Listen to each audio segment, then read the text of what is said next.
Previously, we looked at the interactions and roles of Mongol heavy cavalry in the wars with the Jin dynasty. Now we travel with the Mongols westwards. Here, their foe again and again will be Kipchak Turks, often in service of Islamic states in Central Asia and India.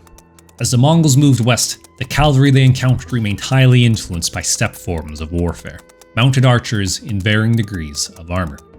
Maneuverability and skirmishing was more important than the melee, though it was not disregarded. Juvaini, a chronicler writing in Delhi in the 1260s, who had fled the Mongols, mentions Khwarezm Shah Muhammad's ability to raise 400,000 cavalry with both rider and horse in defensive armour. At Bukhara alone, Juvaini reports how Shah Muhammad left 60,000 horse fully equipped and furnished of Turks, Guris and Khwarezanis. Now, if Shah Muhammad really had these kinds of numbers, his war against Chinggis Khan would have gone a little better. Instead, he died on an island in the Caspian Sea while the Mongols overran his empire. But the idea is important. The Khwarezm Shah, the strongest Muslim monarch in the world, could raise a huge and well-equipped cavalry force. One of the most important parts of Shah Muhammad's army was the Kipchak kingly nomads in his service. Not just a military element, but an aristocracy within the Khwarezmian state, one his family married into and gave him no shortage of trouble. Our friendly Kipchaks and Khwarezmians were equipped much like the Mongols. The lighter troops armed with bows and unevenly with close-range weaponry. Spears, maces, rarely swords. The heavier cavalry was outfitted with lamalar and laminar, with a greater percentage of male compared to the Mongols. The Persian chronicler Juvaini tells us how, after the Mongol invasion, during a battle against the Georgians, Jalal ad-Din Khwarezm Shah was embarrassed by his army's lack of armour, lancers and swordsmen, perhaps indicating that Khwarezmian cavalry had, before the Mongol invasion, regularly featured them. The Khwarezm Shah, a wealthy ruler in control of much of the production centres of Central Asia, could potentially outfit more of his troops in armour and weaponry than the Mongols. We know the Mongols brought heavily armoured troops with them, having had them in the war against the Jin, and from sporadic mention of them in the sources on the Khwarezmian War. A Persian chronicler in Mongol service writing in the 1250s, Juvaini, mentions armoured Mongol horses during the siege of Otrar, and at other times makes note of Mongol lancers. Ibn al-Athir, writing in Mosul in the 1220s, records an interesting tale of a fully armed Mongol warrior in Jebbe's army entering a house in Maraga in 1221, killing several inhabitants and taking the rest prisoner. Only when the warrior stopped, presumably to rest, and began to remove weapon and armour, did the inhabitants realize their assailant was a Mongol woman.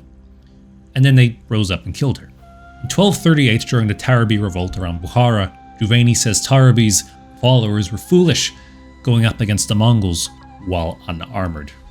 When it comes to specific engagements of heavy cavalry between Mongol and Khwarezmian forces, we have unfortunately little information, as the invasion was fought mostly through sieges. The cavalry and garrisons often sallied out against the Mongols when the siege began, and many times the Mongols pulled them into feigned retreats and killed them. This was the Mongols' preferred means of dealing with enemy cavalry in general, pulling them from the safety of walls with the rest of an army, isolating them, tiring them out in the chase, and then falling upon them, or picking them off with arrows. On other occasions, the Mongols tricked the garrison into surrendering, coming out unarmed, and then massacring them. When the Mongols stormed the city, they sent many captured subject peoples ahead as literal meat shields, absorbing enemy arrows and blows and wearing them down before the Khan's troops engaged. Only on rare occasions were the Mongols pulled into extended combat in the open with Khwarezmian troops, most notably during the resistance of Khwarezm Shah Muhammad's son, Jalal ad-Din Mingburnu. We read of Jalal ad-Din defeating Mongol vanguards, which we know from the Chinese accounts were typically well armoured. At the Battle of Parwan, where Jalal ad-Din defeated Mongol Prince Shengwu, Jalal ad-Din ordered his troops to fight dismounted for most of the engagement. Presumably, it was the best way to prevent them from falling for a feigned retreat. After an inconclusive first day of battle, Hutuhu put dummies on horses to make the Khwarezmians think that Mongol reinforcements had arrived in the night.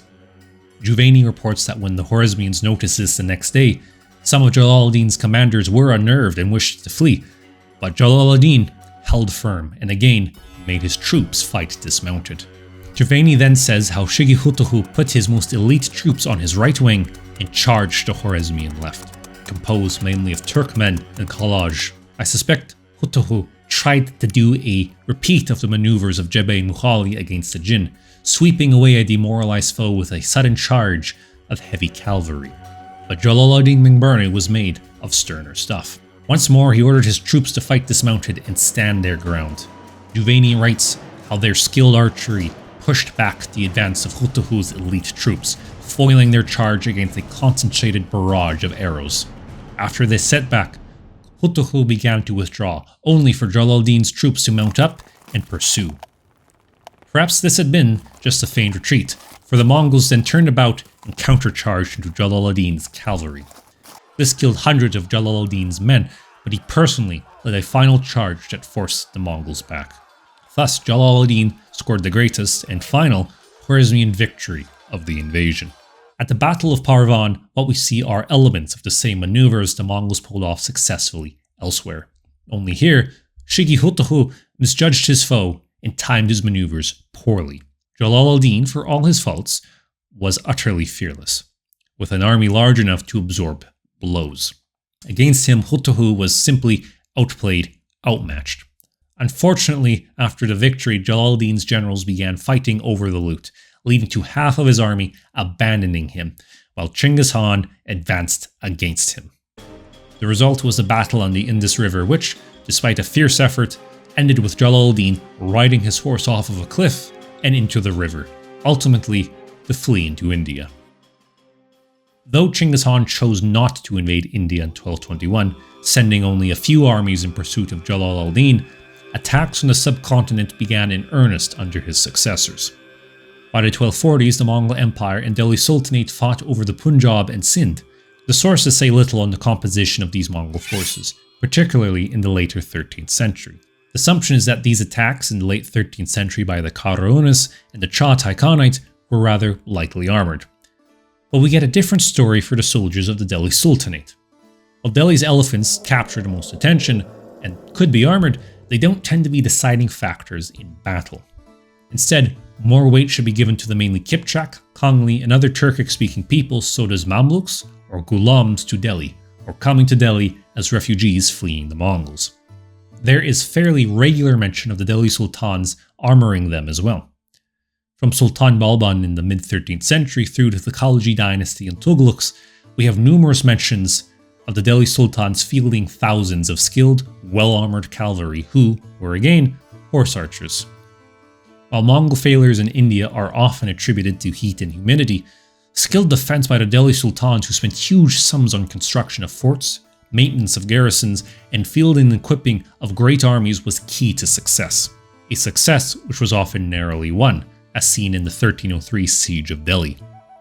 Sultan al-Din Khalji managed the Delhi Sultanate's economy through a series of price controls in order to finance his armies, a complex system that collapsed after his death, but was key in covering the costs of dealing with almost annual Mongol raids. The Delhi army, to counter the Mongols, relied on matching them and knowing their tactics, informed through experience, and a great many Mongols who fled to them in the aftermath of Mongol civil wars. Delhi's cavalry fought as horse archers, but ones who were better equipped, better supplied, and when necessary, better led. Of course, tossing a few elephants in there doesn't hurt anyone either, except the guys getting stomped on by elephants, I guess.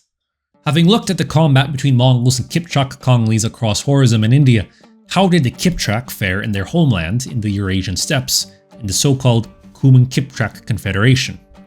Sources on the Mongol conquest here give only the broadest information.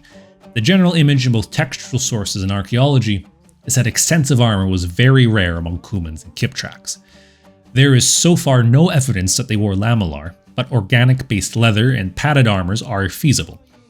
They didn't wear these mustached masks either, but that's a topic for a later discussion. Some graves, which are argued to be Cuman, such as the Chinhol barrow, indicate mail armor, at least for the rider, but I am unaware of evidence for horse protection. As noted in my series on nomad blacksmithing, Kipchak disunity would have hampered local blacksmithing supply networks. Likely the Kipchak were therefore mostly dependent on imports for their arms and armor. The Mongols must have held an advantage in armor in their conquest of the western steppes. And despite this, the sources note several times how the Mongols regarded the Kipchaks among their most dangerous foes. Peng Daya and Chu Ting, writing in the 1230s, record how of all the Mongols' western enemies, the Kipchak were seen as the most warlike. The songwriters say that the Kipchak gave Činggis Khan himself the greatest concern, who stated that they could not be dealt with properly until after the completion of the conquests of the Jin dynasty. In the secret history of the Mongols, the entire 1230s western campaign of Batu and Subadai that culminated in Europe is dubbed the Kipchak campaign. It seems the Mongols developed a high view of the Kipchaks' military capability, or at least fighting potential. Fighting them throughout Khwarezm and then Jebe and Subadai's early battles with them in the steppes left the Mongols with the opinion that the Kipchak were highly skilled combatants. Like the Mongols, they fought primarily as horse archers, familiar with the type of tactics the Mongols employed. The Kipchak could also easily flee and continue to be a nuisance, while the greatest concern was what would happen if they unified and pooled their strength against the Mongol Empire. As pointed out by historian Stephen Pau, a distorted word may have come down the steppes to Mongolia that Bela IV, King of Hungary, had taken the title King of the Cumans in the 1220s. Coupled with efforts by the Kipchak Prince Bachman to organize a united front, in the Mongol court, these may have sounded like the emergence of an actual Kipchak state to threaten them. Of course, this was not the case, and these limited efforts were quickly crushed when Mongol armies overran the steppes in the later 1230s. Regardless of the skill of the individual Kipchak warriors, without leadership to harness it, it cannot long stand as a barrier to Mongol expansion. The Mongol army which rode into Kipchak lands was better led, better equipped, and better experienced. Military victory is not determined by who is braver and fiercer, more numerous or with better armor, but a host of factors, particularly leadership and logistics. This ends our third part on our series on Mongol heavy cavalry. In our next part, we go to the westernmost foes the Mongol armies encountered, knights in Europe and Mamluks in Egypt, and see how they interacted with Mongol heavy horse.